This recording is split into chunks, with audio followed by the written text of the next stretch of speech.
Thank you, everyone, for joining this morning. I've been giving a series at the fellowship. There are three in progress, or you can say have been running in parallel. One is on the biography of the mother. But what I have done in that series is that I go into her life by looking at the things that she has written about and on herself. The second one is on Dr. Haridas Chaudhary's Integral Yoga. And the third one is on the transformation of different planes of consciousness. So today, this talk is on the third series. I have spoken about the ideas of involution and evolution. I have spoken about different planes of consciousness. I have deliberately not spoken about planes of consciousness that are not manifest in us, planes of consciousness that are latent, and they are far, far away from our usual consciousness, though they constantly impinge on our psyche. They continually influence us. But because we are not very conscious of those planes, I have not been speaking about them, on them. I have tried to remain focused on the planes with which we are in conscious touch. The planes of mind, the planes of the vital or the emotions, and the plane of the matter. I have started with the mental plane, and the reason is because most of us are mental human beings. And in order to transform mind, we need to understand the nuances of mind. We need to understand the components of mind. We need to understand how mind has been addressed in different cosmologies. And it is only by understanding the nuances of mind that we will be able to transcend our mind. That is what my understanding is. And this is what I believe Sri Aurobindo also would say. And that is the reason why both the mother and Sri Aurobindo have written quite extensively about the nature of the mind. In my talks, what I have also done is that I have not only brought the understandings of Mother and Sri Aurobindo, but I have also brought how mind has been traditionally understood within the Indian scheme of things. I have spoken about Buddhi. I have mentioned that Buddhi basically is the discerning principle in us. It makes us make distinctions, and it essentially operates in binaries. Very closely aligned with Buddhi is Ahankara.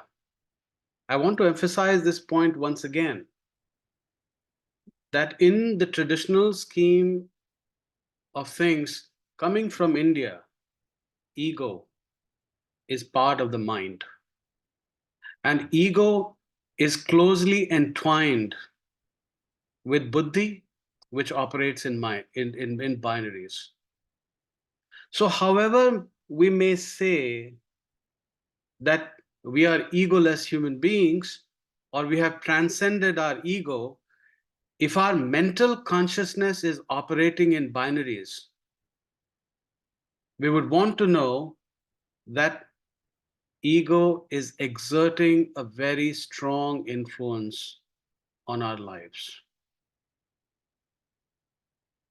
Somewhere the mother stated that the games of mind and ego are very, very subtle. And it is only through gaining awareness that we will be able to catch how they tend to mislead us. This is also the reason why I have been focusing a lot on the binaries, how binaries operate, how binaries have operated in different cosmologies. Now, what are the realms beyond the mind? Traditional Vedanta talks about two planes, Vijnanamaya Kosha and Anandamaya Kosha.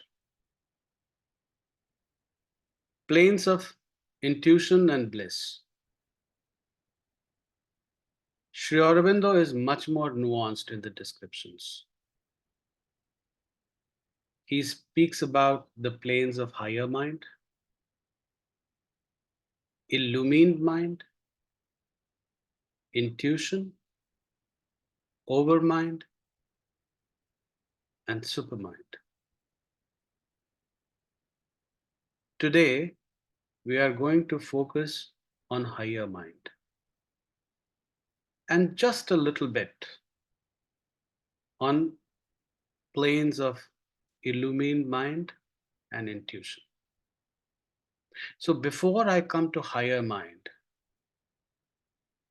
let's look at planes of illumined mind as well as intuition. For us to come in contact with the plane of intuition, it is extremely important for us to completely dissolve the distinction or the binary between subject and object. There needs to be a complete collapse of subject and object. Subject needs to become one with the object of inquiry,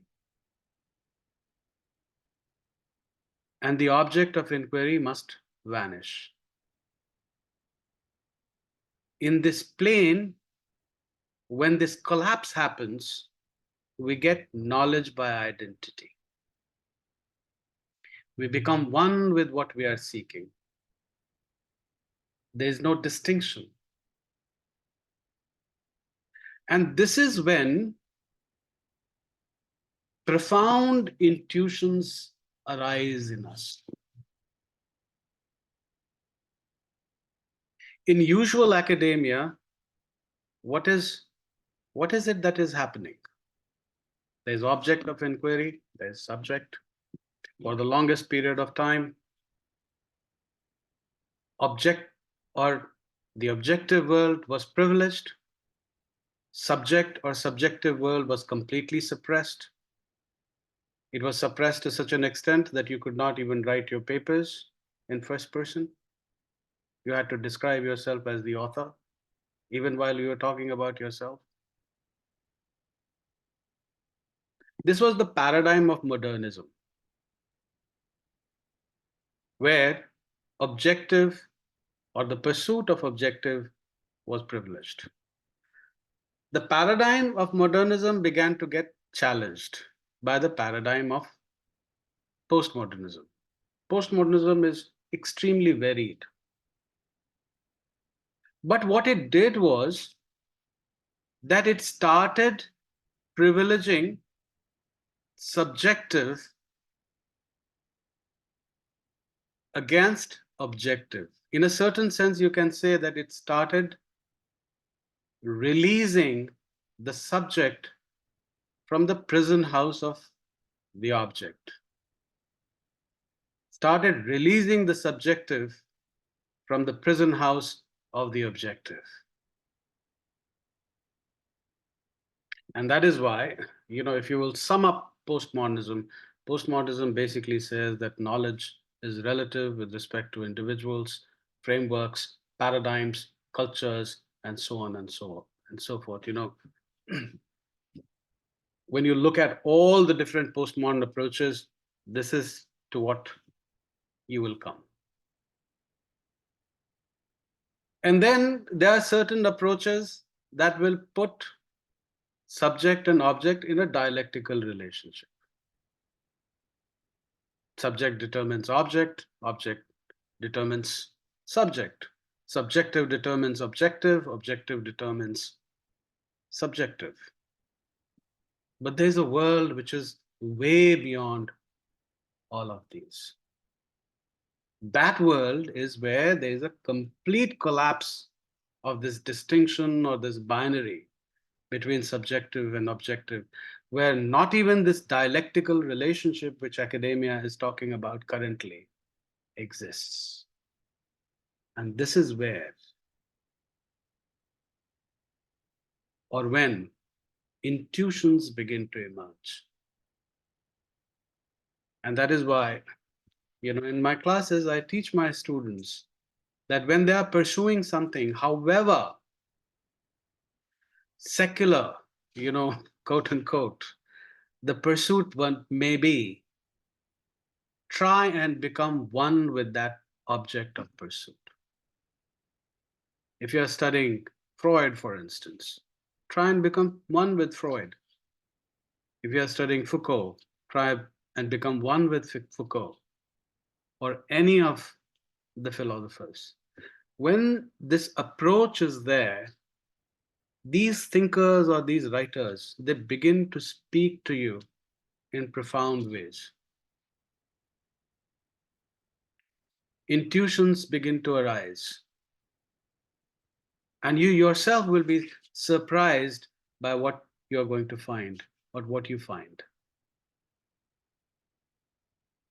This is this knowledge by identity, which Sri Aurobindo has spoken about in great detail in the Life Divine.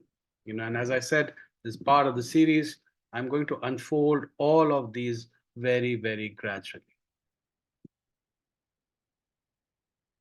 Metaphorically speaking, right below this plane of intuition is the plane of illumined mind. What is it that happens when you are in contact with the plane of the illumined mind? You get knowledge not by or through thoughts. That is not what is occurring. You get illumination. You literally get illumination. You see light. You experience light. You don't see light through your physical eyes. You see light through what the mystics have described as the third eye, which is here, the Agya Chakra. This opens up. And you begin to experience light. Mystics of many different traditions have spoken about this light. This is what happens when you come in contact with the plane of the illumined mind. Of course, this is going to bring knowledge into your psychophysical constitution. But it is after the experience, not while you're having the experience. No thoughts. There are no thoughts here. Now let's come to the plane of the higher mind. And we are going to go into the details of this plane. When you are in contact with this plane,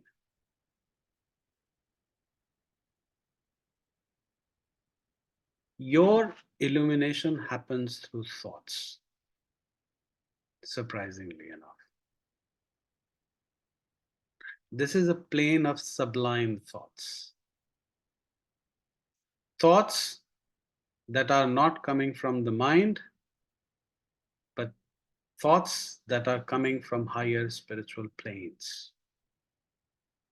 That is that occurs when you come in contact with thoughts.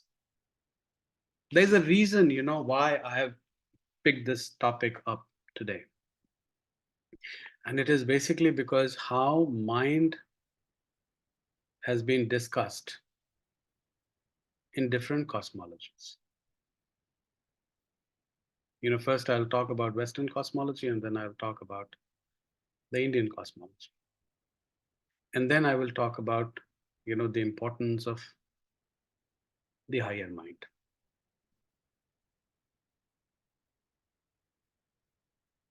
So we all know that during Christendom, there was this dichotomy between faith and reason, right?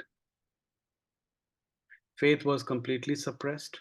It was privileged, and reason was completely suppressed. Completely. This binary was like this. Faith had subsumed reason completely. Over a period of time, we see this balance shift. This was started by the scholastic movement, which occurred somewhere around 10th, 11th century CE.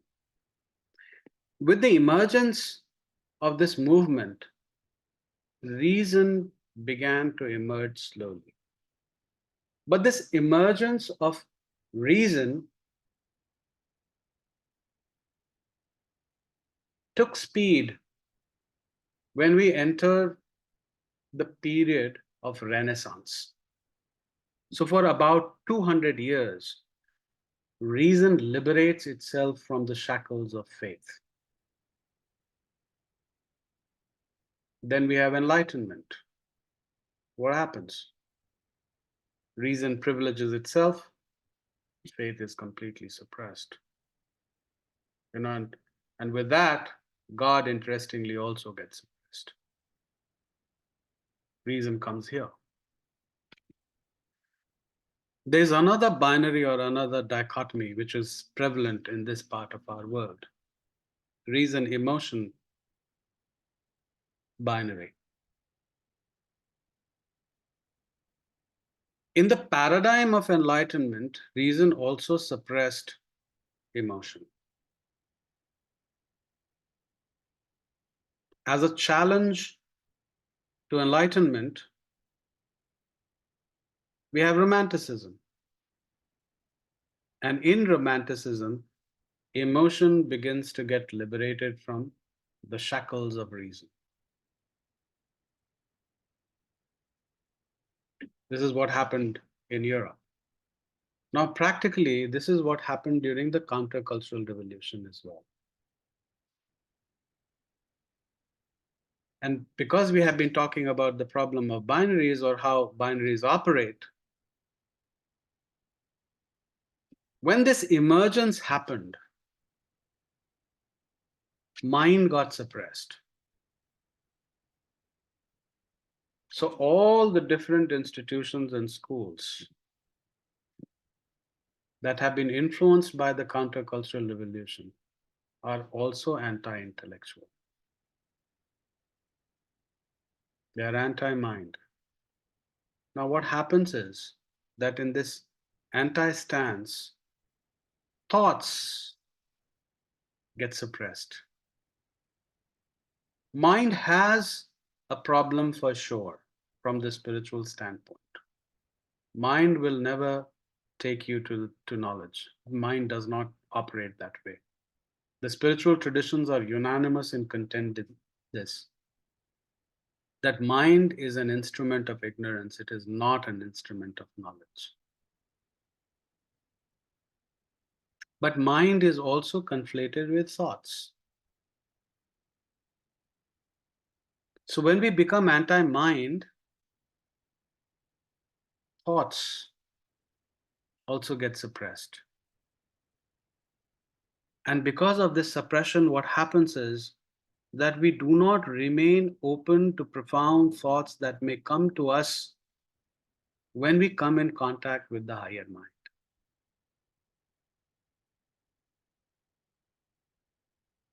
We have to understand this.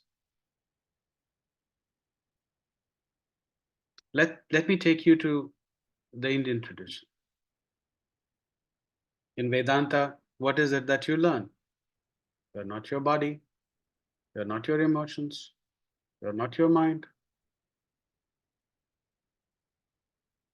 You are that. You are the divine, you are Satchidanand. You are that which is everything.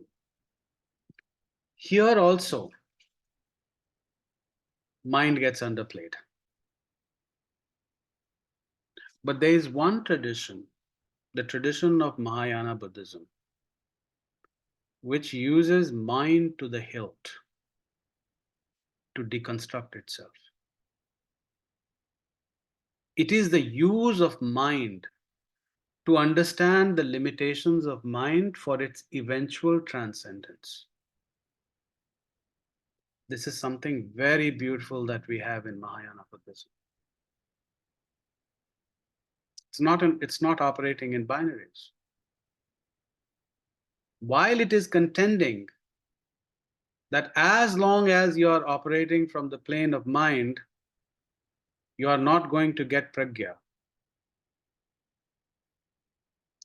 It also uses mind to the hilt.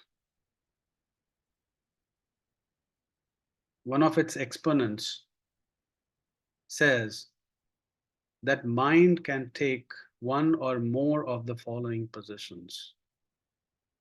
When A represents a truth contention, number one, A is true. Number two, A is false. Number three, A is both true and false. Number four, A is neither true nor not false.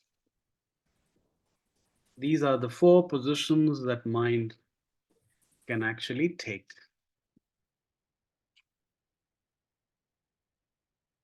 And according to Mahayana Buddhism, all these positions are positions of ignorance. If you look at current academia,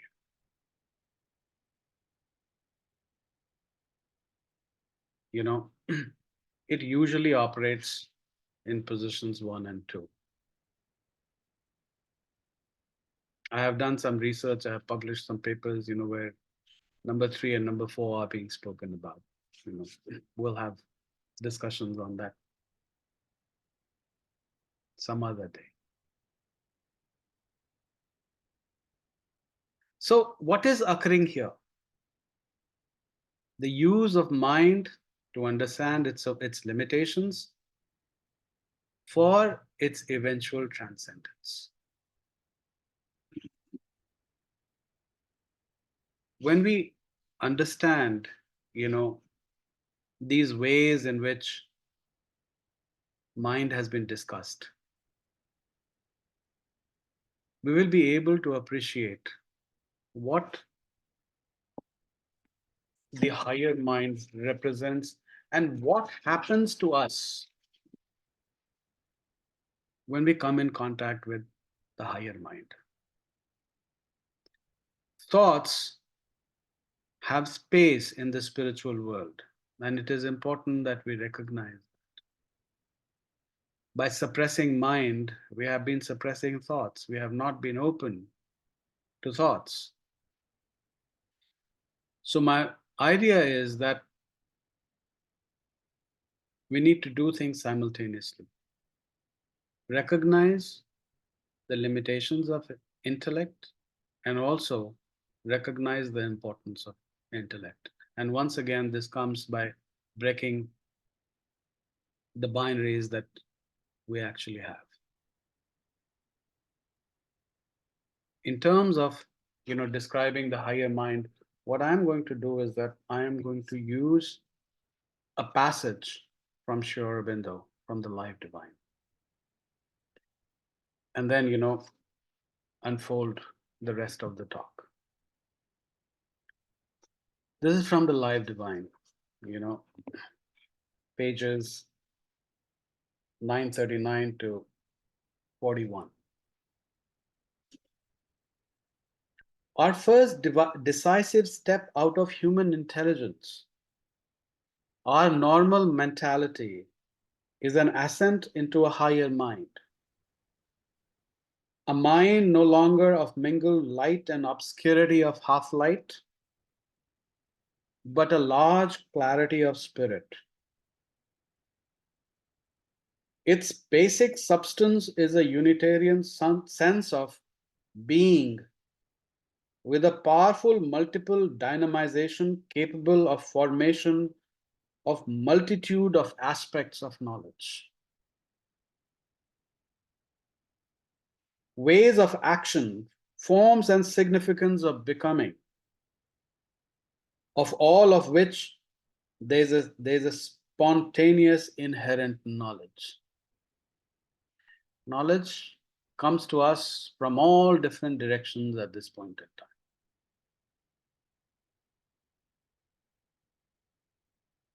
There is a spontaneous illumination that happens, but that happens through thought.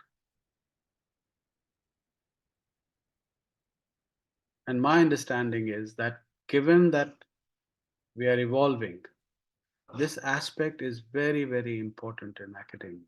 I'll go back to what I emphasized earlier. Integral yoga is about transformation. It's about transformation of within and without. Given that I'm involved with academia, my without is about transforming things in academia. And for that, I pick up psychological themes and sociological themes.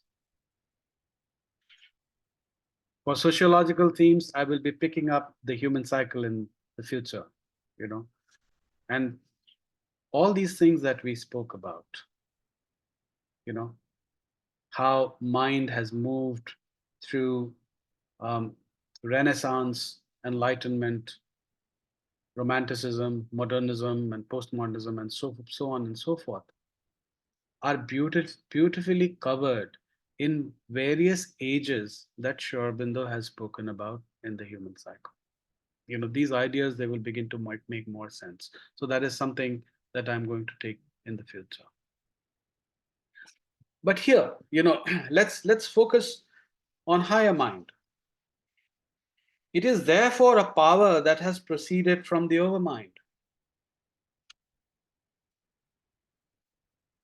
But with the supermind as its ulterior origin, as all these greater powers have preceded, but its special character is its activity of consciousness are dominated by thought. What we're talking about. Thought has spiritual significance. We should not eschew it. It is a luminous thought mind, a mind of spirit-born conceptual knowledge, not ego mind, thought mind, born out of conceptual knowledge. And all awareness emerging from the original identity, carrying the truths the identity held in itself, conceiving swiftly, victoriously, multitudinally, formulating and by self-power of the idea, effectually raising its conceptions, is the character of this great mind of knowledge. This mind, this consciousness in terms of thought is very, very supple. It's very flexible. It does not have rigidity. It moves in many different directions simultaneously. It's very quick. It gives you knowledge through thought, but it is very supple and flexible. There is a certain subliminality to it, subliminal in its approach. It most certainly does not operate in strict binaries. because hardening of positions happen when, or rather happens, when you operate in strict binaries. When you're not operating in strict binaries, there is a natural flexibility and fluidity. And when you have transcended binaries, what is the next plane of consciousness? It is higher mind. So you will be in higher mind. You will be ensconced there. You will be placed there. That's a natural outcome of what happens when you have transcended your mind. Intellect becomes one's plaything. Thoughts become our playthings. We look at thoughts from many different vantage points, many different angles. And we also develop this capacity to integrate and synthesize.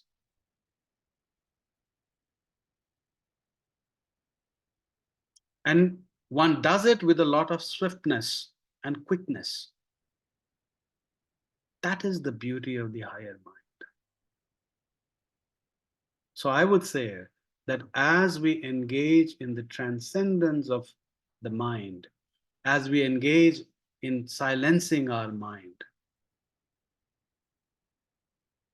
we should be seeking contact with the higher mind if we are involved with academia. It can become very helpful.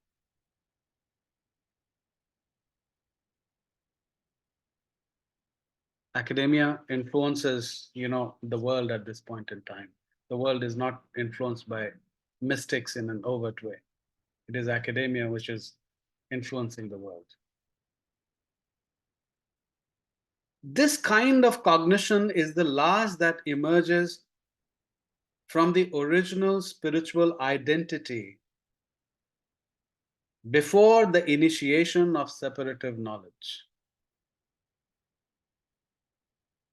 When you're in mind, you look at knowledge in bits and parts. Mind tries to stitch different pieces together through a laborious activity.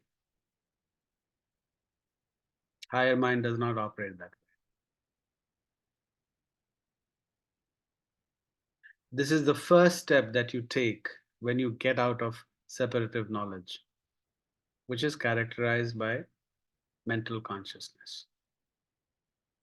The first taste of knowledge by identity, of course, when you are at uh, at the plane of intuition, that is when a complete collapse happens.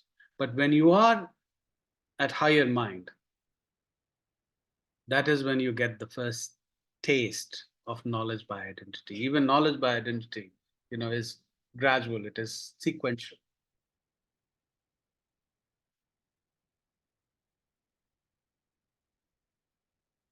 This kind of cognition, I'm repeating this again, is the last that emerges from the original spiritual identity before the initiation of a separative knowledge, base of the ignorance. It is therefore the first that meets us when we rise from conceptive and ratiocinative mind, our best organized knowledge power of the ignorance, into the realms of the spirit. It is indeed the spiritual parent of our conceptive mental ideation. And it is natural that this leading power of mentality should, when it goes beyond itself, pass into its immediate source. Now you see, why I've taken up this topic. We don't talk about this. We talk about the silencing of the mind. We talk about, getting in touch with the planes of illumination and intuition, but we do not talk about what happens when we come in contact with this intermediate plane, which is the plane of the higher mind.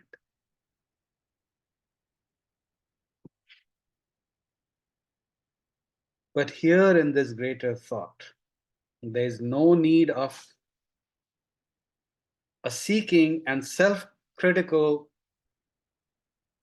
ratiocination, no logical motion step by step towards a conclusion. I'm repeating this. No logical motion step by step towards a conclusion. No mechanism of express or implied deductions and inferences. These are all characteristics of the mind. No building or deliberate concatenation of idea with idea in order to arrive at an ordered sum or outcome of knowledge. Remember what we discussed earlier, that mind tries to stitch things together, from disparate pieces of knowledge. Ken Wilber comes to my mind as I'm talking about this. Is he coming from a place of higher mind? I don't think so.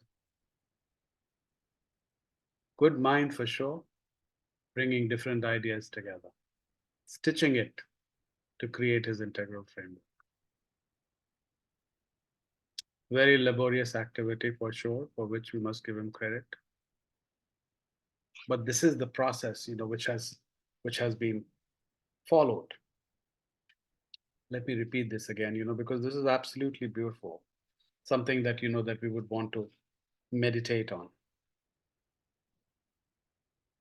But here is this greater thought, or rather, in this greater thought, there is no need of a seeking and self-critical ratiocination. No logical motion step by step towards a conclusion. No mechanism of express or implied deductions and inferences. No building or deliberate concatenation of idea with idea in order to arrive at an ordered sum or outcome of knowledge. For this limping action of our reason, I'm repeating this, for this limping action of our reason is a movement of ignorance searching for knowledge, obliged to safeguard its steps against error, to erect a selective mental structure for its temporary shelter, and to base it on foundations already laid and carefully laid, but never firm, because it is not supported on a soil of native awareness, but imposed on an original soil of nescience.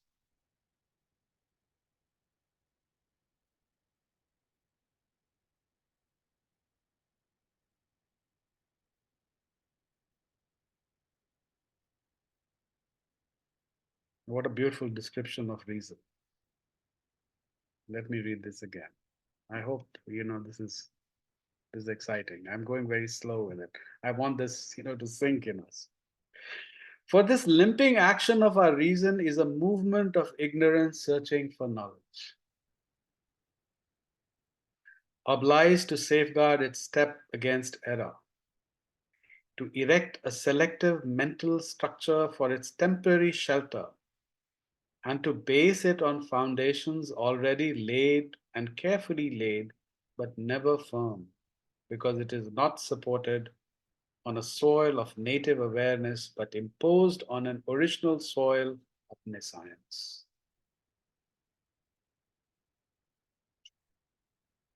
The three lower planes are planes of ignorance.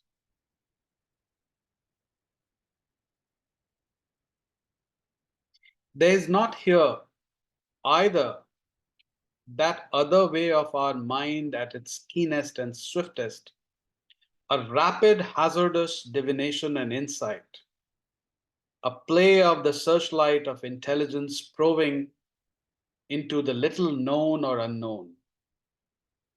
This higher consciousness is a knowledge formulating itself on a basis of self-existent all-awareness and manifesting some part of integrality. a harmony of its significances put into thought form. We play with very different ideas and synthesize very quickly. Come to knowledge, which is true knowledge, not colored by ignorance.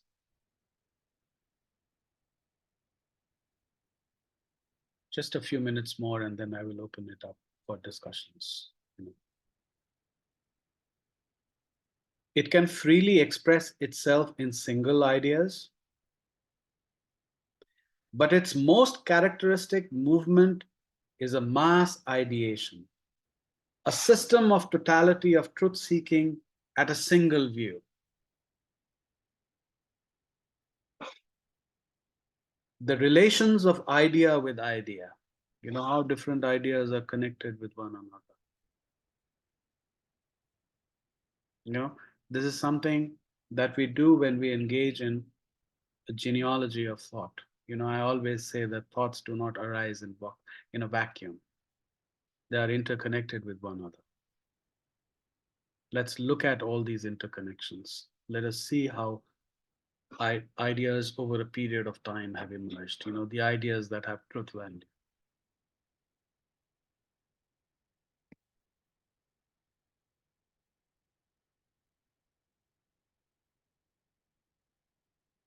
The relations of idea with idea, of truth with truth, are not established by logic, but pre-exist and emerge already self-seen in the integral whole. There's an initiation into forms of an ever-present, but till now inactive knowledge, not a system of conclusions from premise or data. This thought is self-revelation of eternal wisdom, not an acquired knowledge. Large aspects of truth come into view in which the ascending mind, if it chooses, can dwell with satisfaction and after its former manner live in them as in a structure. But if progress is to be made, these structures can constantly expand into a larger structure, or several of them combine themselves into a provisional greater whole on the way to a yet unachieved integrality.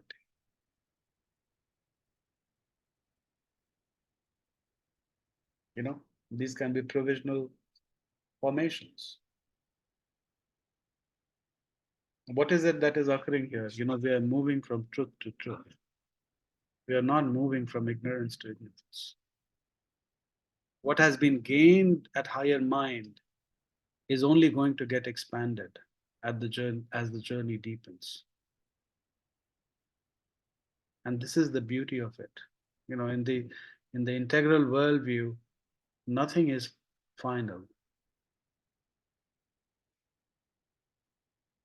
In fact, I came across a passage, from Sri Aurobindo, and where he was talking about completeness of something. I don't exactly remember what.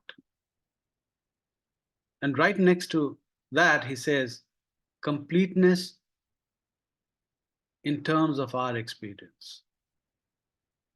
There's no finality to this world. This world is ever evolving. Truth from this perspective is absolutely infinite.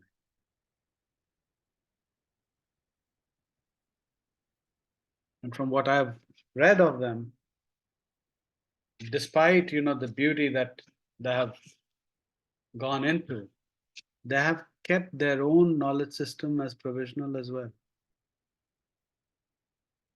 which is absolutely beautiful for me, because it is only when you have an understanding of finality of something that dogmatism sets in.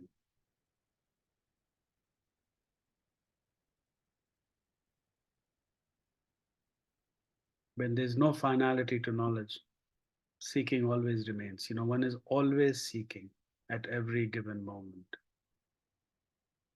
however knowledgeable one may feel. And as I said, this is after one transcends mind, one moves from knowledge to knowledge, from truth to truth. Because one has transcended, the final plane of ignorance, which is mind. So with that, I will close and open it up for discussions.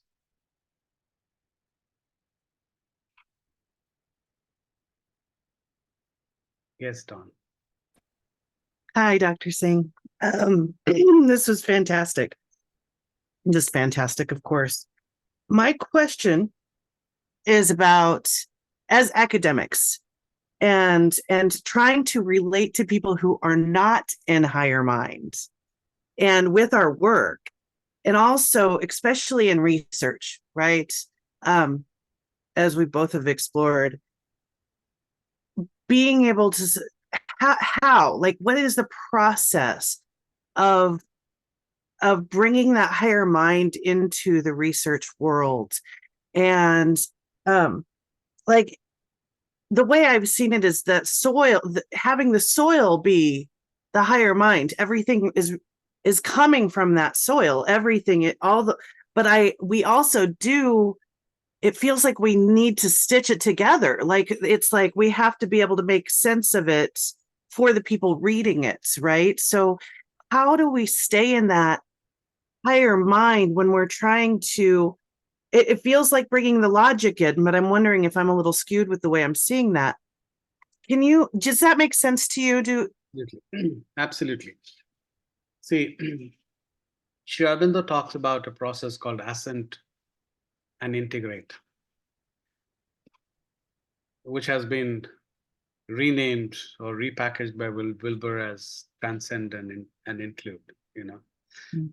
So in the Live Divine, he has gone into details with this. So when you ascend and integrate, when you get to higher mind, it is not that you're leaving mind behind. You have integrated mind. So whereas, you will be coming from a place of knowledge by identity, it's not that you are going to eschew logic.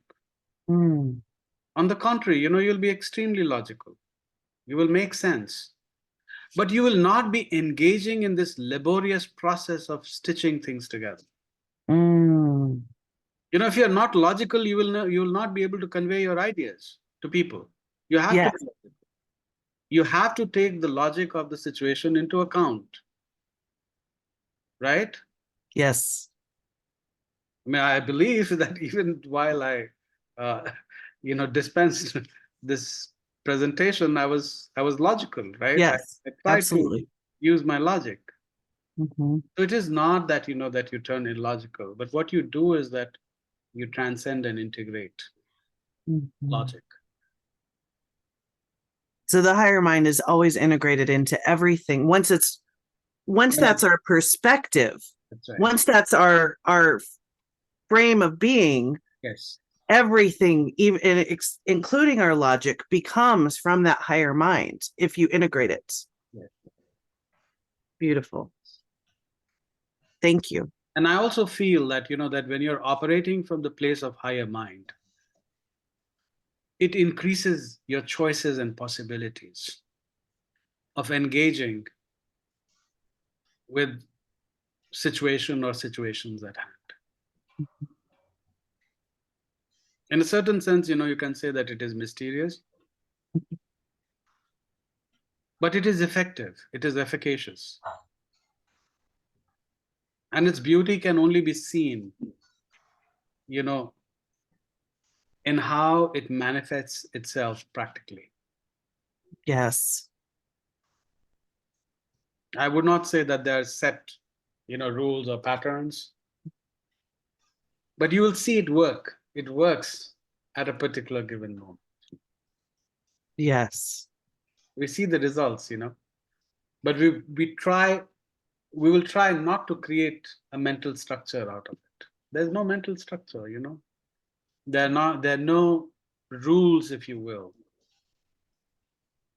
You know, one will not be writing these self-help books, that this is what you need to do in all Mhm. situations. Situations are Mhm. different, constitutions are different, different Mhm. things have to be used. I What do hope. you feel about intuitive inquiry in the transpersonal sense? Because we learn that a lot in transpersonal psychology in research classes, specifically, especially at Sophia. And it feels aligned if it were seen in that perspective of the intuitive inquiry, so that it's the intuition is really the leader, which would be the higher mind if it's integrated, right? Yeah. Yeah, the problem with the discourse is this dichotomy between reason and intuition, or intuition and reason. There is a certain chastisement of reason that happens in order to privilege intuition, which is problematic Mm. in my understanding.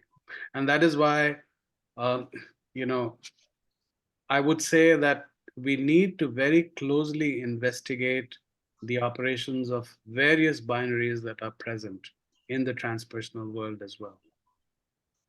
It is very surprising that this transpersonal world is very mental as well. It says that it is transpersonal, but it is very mental, and it operates in many different binaries. And I think the time has come when we need to integrate the presence and prevalence of various binaries that are operating in the transpersonal world. So I've started that conversation. You know, I'm going very gradually and incrementally with it. I don't want to bring shocks, to the transpersonal community, or rather, let me put it this way: if you instigate one too many shadows, they'll come just running after you. So I'm not baiting the shadows, at one go. I'm just doing things very gradually and slowly. So yeah, yeah. So thank you for your question. Thank you. Yes, Raja.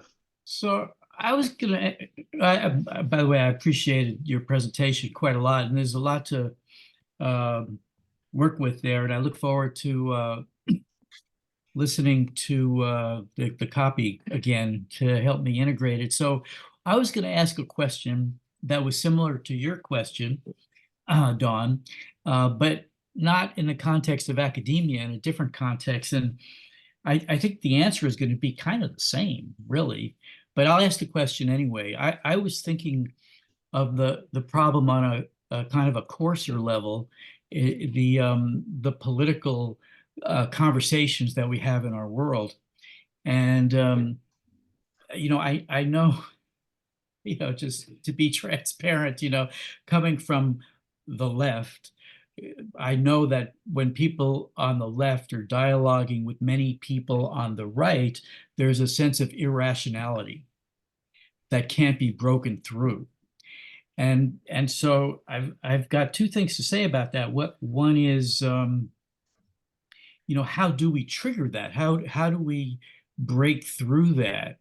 Because it seems so impenetrable, and yet it seems so important. But on the other hand, I also have a sense, because sometimes I have a big mouth and I comment and respond to people, and actually, as bad as Facebook is in so many ways, I've used it as a way to kind of fine tune my own dialogues. It's like, okay, I'm not in this conversation to win. That's not the point. And so what is the point? It's to have some sort of positive influence, to plant some seeds. And so I've learned to kind of tweak my own way of being in conversation. And because oftentimes people on the left say that those folks on the right will not change. What's the point in having that conversation? But there is a point if you can figure out how where that window is. Mhm. So anyway, Yeah, thank you. no, thank you. And this is absolutely wonderful, what you're saying. See, the first thing that I would say, that there is this left-right binary. And as long as we are operating in binaries, there will be privileging of one and the other. It's natural. So if we are on right, we will suppress left as much as we can, and vice versa. And when this will happen, there will be a lot of projection of shadows. That is when it's very interesting, to really look at this situation in terms of projection of shadows. So in my understanding, the first thing to do is to basically, get out of this left-right binary, which means that we first need to understand the foundations of left thought as well as right or conservative thought. And once again, in my understanding, genealogy actually helps. It helps very much. What is the emergence, of left thought? You'll find it in the value system of the utilitarians. The utilitarians started this process, in Britain.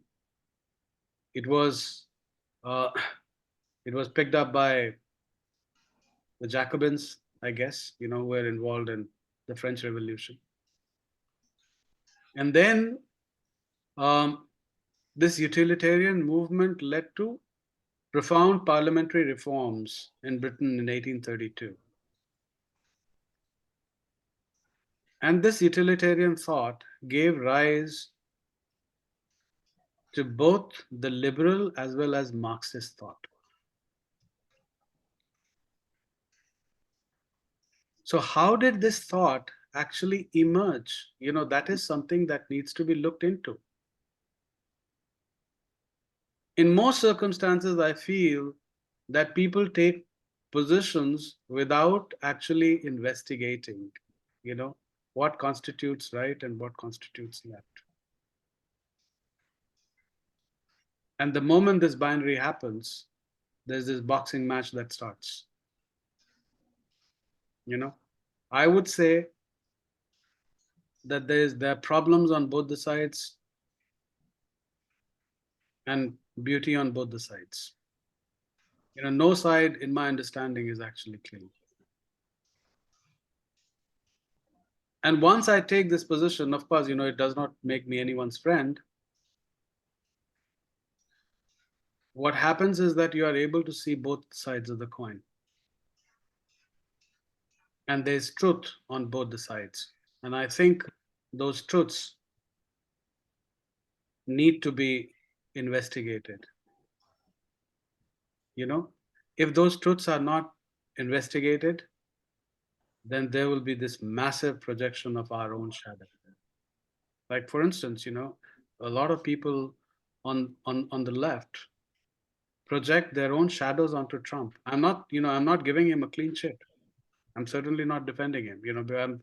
That's not what my idea is.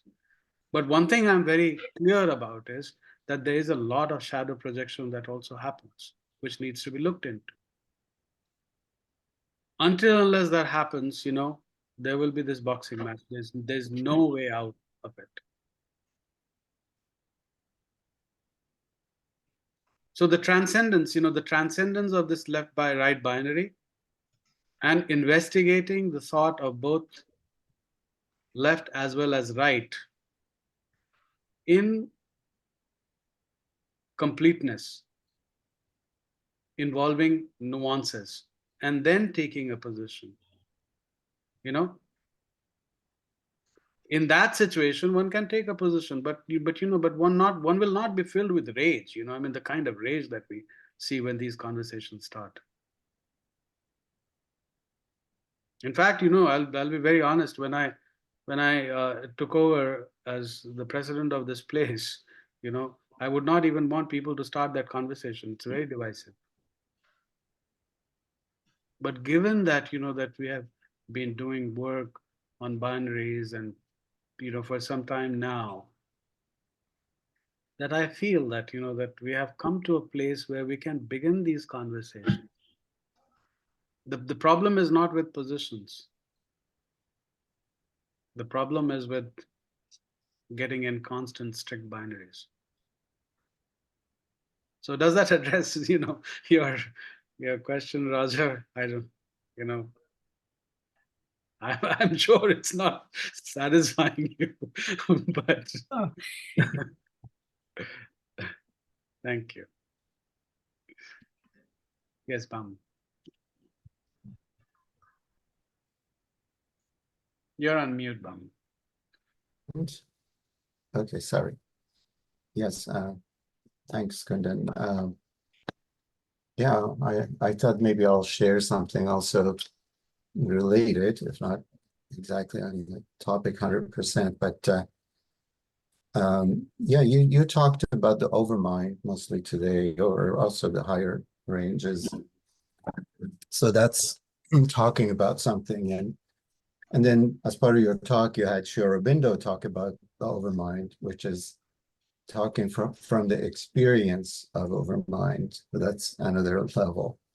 And then I just thought I'll share something of a third type, which is what it feels like, or what it might be like when you're in the presence of someone who is operating from these higher states of consciousness. And of course, I've been lucky to have some such experiences. I'll share very briefly just two of them. In the 1980s, my Buddhist teacher, which was from the Theravada tradition, brought her main teacher of that tradition to the US, and I had this one opportunity to meet him in person. He was known to be an arahat, so he had experienced nirvana, and he was a profound being for sure. And then the other one, another time, she took me to see Kalu Rinpoche from Tibet, who's also quite well known. And I could tell you something that when you're in the presence of someone who is from a higher level of consciousness, it's not an ordinary experience. With Tangpulu Sada, or Tangpulu, the Burmese teacher, as we entered the room, I immediately felt my breathing, and I felt as if I was meditating for 15 minutes, and I got a very good concentration. And you know how sometimes meditation can be nice and you feel concentrated, but that just happened automatically because I entered into a field that was a field that was generated by that person, which was actually that person bringing that state of consciousness into this world by the very presence, by their very being. And of course, you know, there are other, I don't want to get too much into the details of the experience, but even the voice of this person, as I asked one question and he answered, but I could hear the voice coming from the heart. You could hear it from here, and a triple resonance from the overhead. It was really strange, as if there were three different speakers, and they're all coming at me. So these planes of consciousness, when someone attains them, actually, not just visit them for a while, but when they permanently go into these states, things happen to them as well. You know, personality transformations of sorts happen. You can't just be an ordinary person and then have overmind experiences and then back. Once you have these experiences, something very profound happens, which others sense. Same with Kalu Rinpoche, for example, he seemed to be in a state of chant, silent chant, all the time. So we had to have a translator because he didn't speak English. And when we asked a question to the translator, I was looking from the corner of my eye. Kalu Rinpoche was wasting no time looking at us or looking at them or waiting for the translation to come. He would go right into this silent mantra that I could feel as his state of being. And then when the question was translated, then he would come out and say something with a soft voice and so on. So I just wanted to add these three dimensions into the talk, which is nice that since you're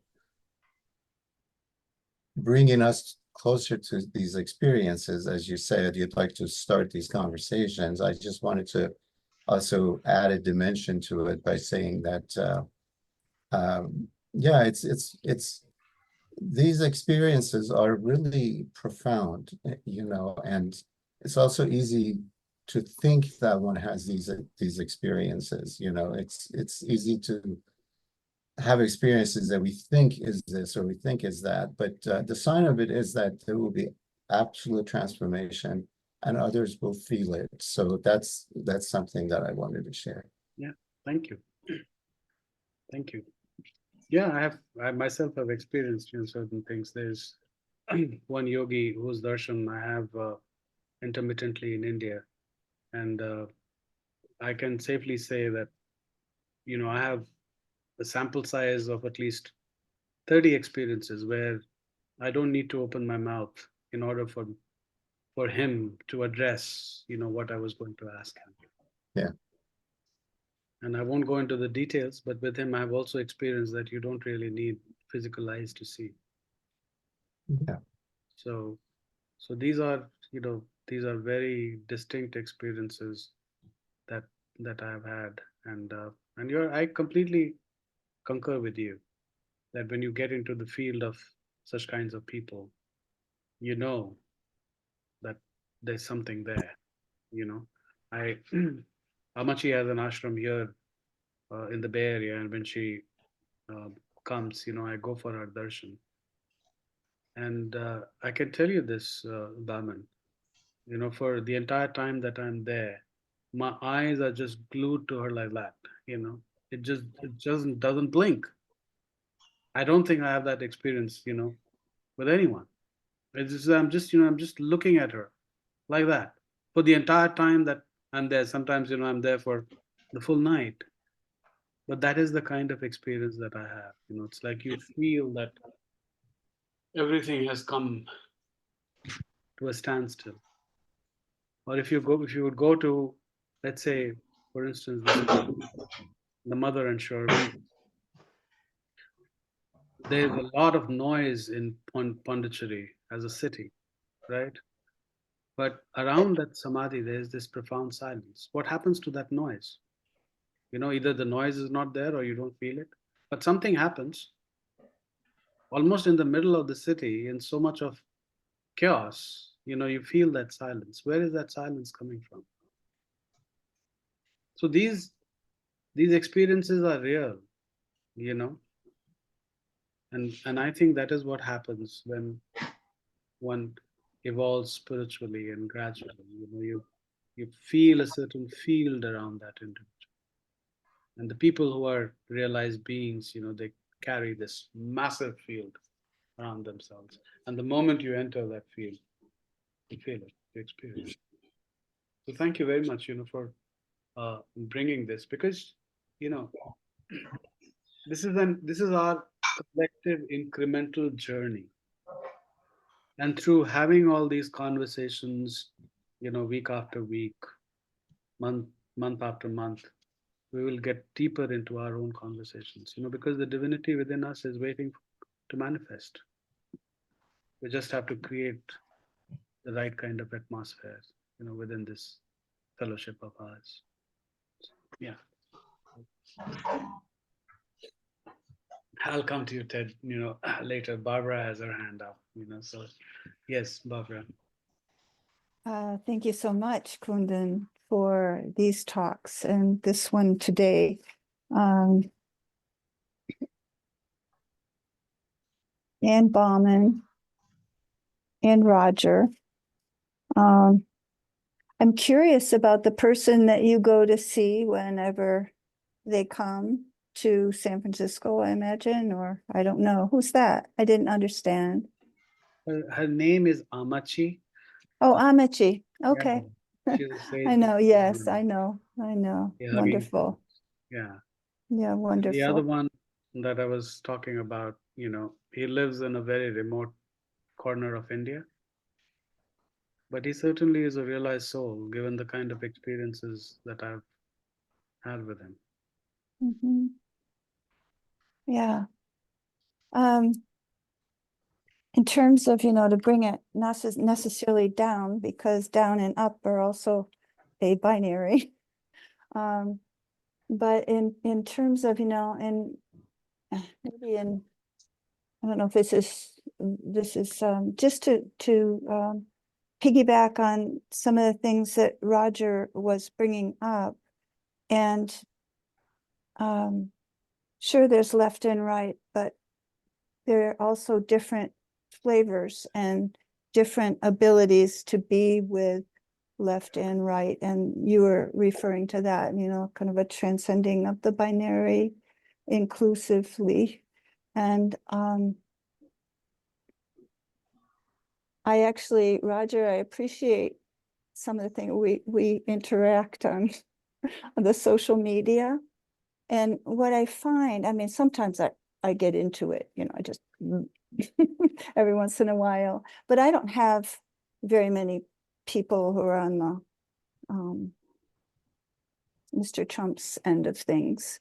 I have a lot of people who also can help bridge. But Roger, I do find that what you do is already a bridging and transcending, and I appreciate that a lot. And that is what we need in our world with others. And I want to share experiences, and maybe anybody else who sits with people, as I do in my practice. When I am in my right mind, when I am here, it's uncanny how things pop out of my clients. I mean, I just notice it, depending on where I am, that there will be a transcendent step, some sort of integrative step that happens depending on me, that's inclusive of the person, being in that mind. And I thought of that when you were talking about, and when Bauman was talking about experiences with those who are, way beyond and inclusive. So anyway, thank you. I love these Sundays. Thank you. Thank you very much. Yes, Ted, and then Mira. Well, I just wanted to say that my favorite observation is a poem from Rumi, and he is saying that the language of God is silence. All other interpretations are, I think that's all other interpretations fail, something like that. And that's what I got from this very, very inspired talk from you, Kundan. Thank you very much. It's all hers. I'm out of the way. So thank you. Yes, Mira. And then Elizabeth. Am I on? Yeah, I just wanted to share my experience working with people, that whenever I worked, people want to communicate with really hard people in their lives, either bosses or family people that are very antagonistic. It has really helped to be in that field of higher consciousness and then just talk to them, your soul to their soul, directly, and have really miraculous results with that. That seems like the communication happens and things get resolved.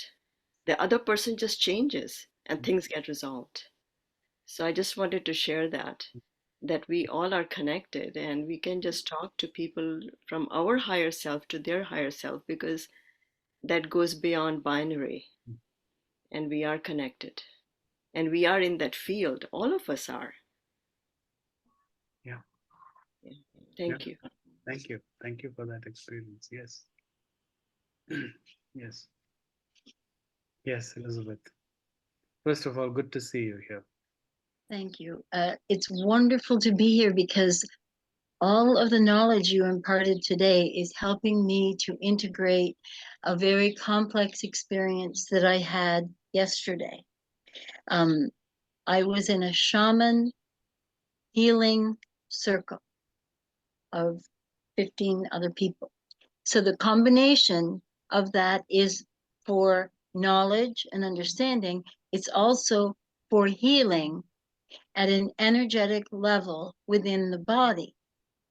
And I'm a Sophia student. I have spent years exploring different avenues of spirituality, and I've developed the concept of it is all one. So learning how to integrate it into the human interactions. And in this meeting, we learned that trauma memories get frozen at the age of when they happen, so that behaviorally you're operating reactionally and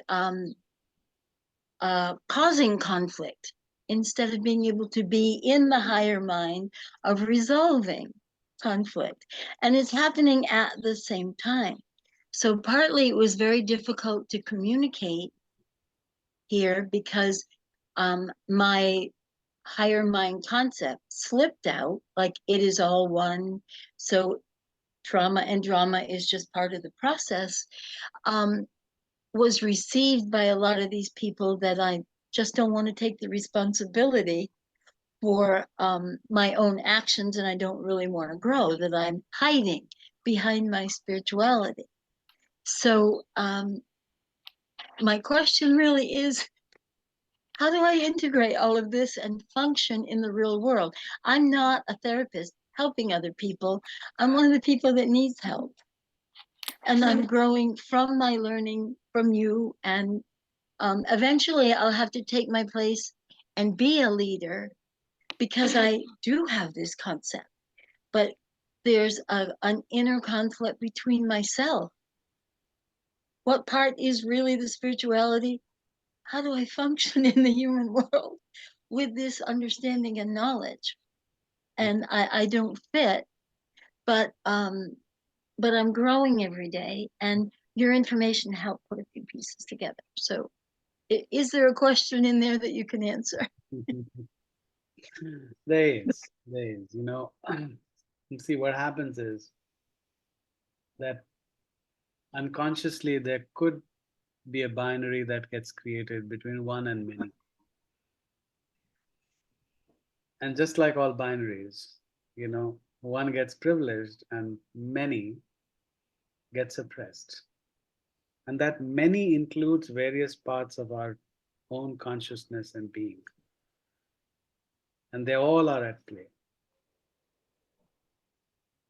And given that, you know, that we are having a series, over a period of time will unfold, you know, how multifaceted our own consciousness is. Because there are many planes and subplanes that are in interaction with one another. Of course, you know, they all come from that one. There's no doubt about it. But this one is manifesting itself in multiplicity. And we have to understand intellectually as well, you know, that multiplicity, because what we can do is that we can use our intellect or our experience to become aware. And once we become aware, you know, we are able to work with them. So understanding, you know, what is coming within us from where actually helps us in that journey as we progress towards that one. Because of course, you know, the one is definitely our destination for most of us, you know, in whatever form that we may be relating with that one, we are trying to move towards that one. But my understanding is that, you know, that if there's a critical inquiry that happens between this one and many, then while we pursue that one, we do not lose sight of the many within as well as without. you know, that many is without as well. How do we relate to that many, you know? And I can only talk about my experience, that is through having this flexibility and suppleness within our own consciousness, you know, which can relate and empathize with various shades and aspects of the many. The difficulty that I had was expressing myself with the higher concepts without also presenting myself as being more advanced or better than anyone else. And I demonstrated by my behavior that I was not advanced in interpersonal relationships with other people. So yeah, I've got a lot of learning to do on every level, but it's hard to find the language that acknowledges that and to not be defiant on it, but to speak my own truth without apologizing. Mm-hmm. And that's how do I be one with everybody and all the parts of me, right, and still hang on to this truth that I believe in the oneness, and that we are all doing exactly what we need to do at every single moment, and take the judgment. Also evolve, you know, I would say, yeah, there needs to be a little bit of a flexibility, you know, that while we are confident and secure in our position, you know, we are looking at the positions of others also with flexibility. I would once again say, you know, work on this binary between individual and many, you know, your truths are important, and so are the truths of others. How can you hold both? How can I honor theirs and not Yes, lose mine? that's right. Right. Yeah, so, you know, when we begin to honor the truths of others over ours, then we begin to hide our own truths, and we are fearful of speaking our mind out, you know. When we begin to concern only with our truths, then we become egotistical and arrogant, and we do not, you know, take the truths of others into account. So once again, you know, it has to happen within the given moment. And I think that the way you've been asking this question is you're working out here. I mean, you're not rigidly set in a position, or you wouldn't be asking the question the way you're asking it right now. So you're working out now how to kind of fine tune what you say a little bit to make that connection with the other person. I don't think you're that far away, or you wouldn't be saying what you're saying now. And just connected to that, I want to say also that Mira used the term soul to soul. And I was recently reading Ram Dass's last book that was written as he was getting close to transitioning. And he has this way of taking profound notions and making them simple. And it may not have some of the important detail and nuance that we get in Sri Aurobindo, but it has its place and its usefulness. And he repeats many times through the book when he's talking about how to sit with people who are dying, but he really means sitting with anybody, that we shift from being ego to ego to being soul to soul. Now, that's a language, just that phrase, ego to soul to soul. I mean, even people who don't have an esoteric orientation have a sense of what soulfulness is and have a sense of what ego is. And to invite somebody, you know, that this is what I would like to do with you. I'd like to see if we can both kind of go from ego to soul to soul. I mean, maybe that's kind of a way of simplifying a lot of this before we get into some of the more subtle nuance planes. So thank you. Thank you. Well, it's 12:32 Pacific time. Thank you very much, everyone, for joining today. I had a wonderful time. I hope you did as well. So, yeah. May the divine be with you. Thank you. Yeah, thank you, Kundan. It was an excellent talk. A lot of interesting questions. Very interesting. I'll call you. I'll call you. Bye-bye. Bye, everyone. Thank you. Bye, Bye, everyone. Thank you. everyone. Bye. Bye.